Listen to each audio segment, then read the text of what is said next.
අලුත් කලාවක් හොයාගත්ත මන් දියුණු වෙන්න ඕනෑ නං නිකන් ඉන්නපා කොහොම කොහමයි ගාපල්ලාවන් පෙස්සන් ලාබයි උඹලා හැම්බදෑම මට කෝචක් කරනවනේ මම කියන කතා හොඳ නෑ මම කතා කියන්න දන්නේ නෑ කියලා එහෙනම් අද කතාව අහලා බලපල්ලකෝ වට වෙයලා බාරෙන් ළඟට එහෙනම් ඉතින් අපි කතාව අහලම ඉමු අම්මේ කොච්චර නන්දුරක් ගෙවාගෙනද මම මේ කොළඹ රට හොයාගත්තේ කොළඹ රට හරි විශාලයි මගේ ලොකු එකා ඉන්නේ මෙහෙ මේ කොහේ හරි උගේ බෝඩ් කැලක් ගහලා ඇති ඌ අන්තිමට ආපු වෙලාවේ කිව්වේ එහෙමනේ මේ බද්දවා මේ තියෙන්නේ උගේ නම නෙමෙයි ඩොට් පියල් මගේ කොල්ලමේ ගෙදර කවුරුත් ඉන්නවද දන්නේ හරි විශාල කියන්නේ බෝලා හරිම විශාලයි කවුරුත් ඉන්නවද බෝලා අනේ ලොකු එකෝ උඹ කොහෙද මේ යන්නේ මේ උඹලා ගේද මං ඔබව බලන්න අනුරාධපුරේ ඉඳලා කොළඹ රට හොයන් ආවේ බං උඹ කොහේ හරි යන්නද බං ඉතින්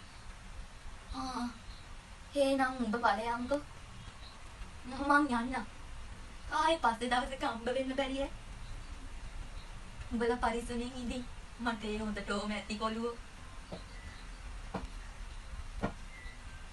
ඒ ඉන්නේ සිරිදාසගේ පළවෙනි පුතා සිරිදාස ඒ ගෙදරට ගිහිල්ලා කතා කරාම සිරිදාසට උනේ නම් එච්චර හොඳ දෙයක් නෙමෙයි. සීරියස් ඉන්න එපා. එහෙනම් අපි ඉතුරු කතාවත් බලමුද? ඊට කලින් කියන්නම් මං ඔයාලට. මේ කතාවේ සිරිදාසට දරුවෝ 3 දෙනෙක් ඉන්නවා. අර ඉස්සෙල්ලා පෙන්නුවේ එක දරුවෙක්. තව දුවෙකුයි පුංචි පුතෙකුයි ඉන්නවා. ඌ පුංචි කිව්වට පුංචි නෑ. ඒ බාලයා නම් අති විශේෂ දරුවෙක්. ඒක එනම් මතක තියාගෙන අපි ඉතුරු ටිකක් බලමු. අනේ කොළුවට හදිසියේ වැඩක් වෙටිලා. මම කෙලී ඉන්නේ මේ අහල පහලම වෙන්න ඕනේ. ඒකි ප්‍රාදේශීය ලේකම් කාර්යාලයක ලොකු උසස් තනතුරක් දරනවද කොහෙද? ඊට අවුරුදු ගානකට කලින් ආපු වෙලාවේ එහෙමයි කිව්වේ. අනේ බෝලම් මට හරිනි දිසානායක කියලා ප්‍රාදේශීය ලේකම් කාර්යාලේ වැඩ කරන ගෑනු දරුවෙක් හොයාගන්න ඕනේ. බෝලම් දන්නවද? ඒකි මේ රටේ හරි ප්‍රසිද්ධයි බෝලා. බෝලා දන්නවා? දකුණටද? බොහොම ස්තුතියි බෝලා. මෙතනින් දකුණට. ගෙදර කවුරුත් ඉන්නවද? සකුරුට උන්නේ. මගේ දුව හොයාගෙන මම මේ ආවේ. ඒකිට කියා මාවේ කි අඳුරනවා. මං ඒකිගේ තාත්තා. අනේ බෝලා පොඩ්ඩක් ගිහින් බලපන් කියලා. ඒකි මාව ගෙට නොගෙන ඉන්නේ නෑ බෝලා. ගිහින් කියපන් ඔබ. හරි. කෙල්ලේ මම උඹලා බලන්න අනුරාධපුරේ ඉඳලා කොළඹ රට හොයාගෙන ආවම උඹලව බලන්නමයි මං ආවේ. ඔබට හදිසි වැඩක්ද? හරි කමන්නේ. එහෙනම් උඹ හදිසි වැඩේ කරගනි. අපිට බැරි ආයේ පස්සේ හම්බ වෙන්න. මං යනවා.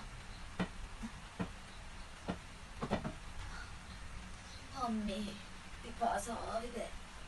උසකින් අතිවසන්න බෑ. ඔයාලා දැක්ක නේද? ඒ හිටියේ සිරිදාසගේ දෙවෙනි දුව. සිරිදාසගේ දෙවෙනි දුවත් සිරිදාසට කලේ එච්චරම තමයි ඉතින්.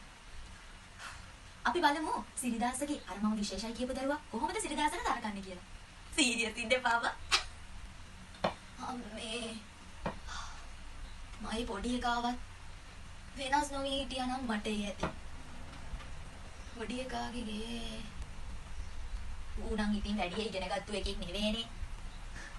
මම අදට දුණු ගේ පොඩ්ඩේ ඌ තාම ඇති. ඕකයි ඇටි මන් දන්නවනේ. නේ බෝලා උඹ දන්නවද අනුරාධපුරේ ඉඳන් මෙහෙට පදිංචි වෙන්න ආපු සිරිදාස දිසානායක කියලා එකෙක්. පුලි වැඩක් කරනවා ඇති බොලා. උඹට බොහොම ස්තුතියි. බොහොම ස්තුතියි. මට මතක විදියට පොඩි කාලේ ගෙදර ඉස්සරහින් තිබුණේ අඹ ගහ. මම හිටවපු අඹ ගහ බොලා. අඹ ගහෙන් හොයාගන්න පුළුවන්. අනේ මේ තියෙන්නේ කියනකොටම අඹ ගහ. මහා විශාල අඹ ගහක් වෙලානේ බං ඔබ. මේ තියෙන්නේ ගේ. අනේ මගේ කෙලියේ රත්නත්තරේ පිහිටයි. හරි බං මං ඉඳ ගන්නම්. ඉඳපන්. අම්මේ. කොබලෝ මගේ කොල්ලකෝ. කෙලියේ මේ ගෙවල් තාම ඒ විදිහමයි. උඹලා මේවා හදාගත්තේ නැද්ද බං? මේ බලාපන්. මකුළු දැලියුත් බැඳිලා බං. කොහොම යෝනි? කොහේ ගියාද මන්ද? අනේ මගේ පොඩි එකෝ. අනේ මගේ පොඩි එකෝ රත්නත්තරේ පිහිටයි. කොහෙද ඉතින්? උඹත් එක්ක කතා කරන්න පුළුවන් නෑ. උඹ බඩ ගහගෙනම ඇවිල්ලා වැන්දේ. රත්නත්තරේ පිහිටයි. නැගිටපන් පුතේ. මොකද බම් මේ ගෙවල් දොරවල් මෙහෙම? උඹලා මම හදාගත්තු ටික විතරනේ බම් මේ. තවම උඹලා මේකට අතක්වත් තියලා නෑ. මේ මන්ද. ඒකත් ඇත්ත තමයි. රටේ තියෙන උද්දමනයත් එක්ක මේ ගෙවල් දොරවල් හදන්නේ කොහොමද? පුතේ.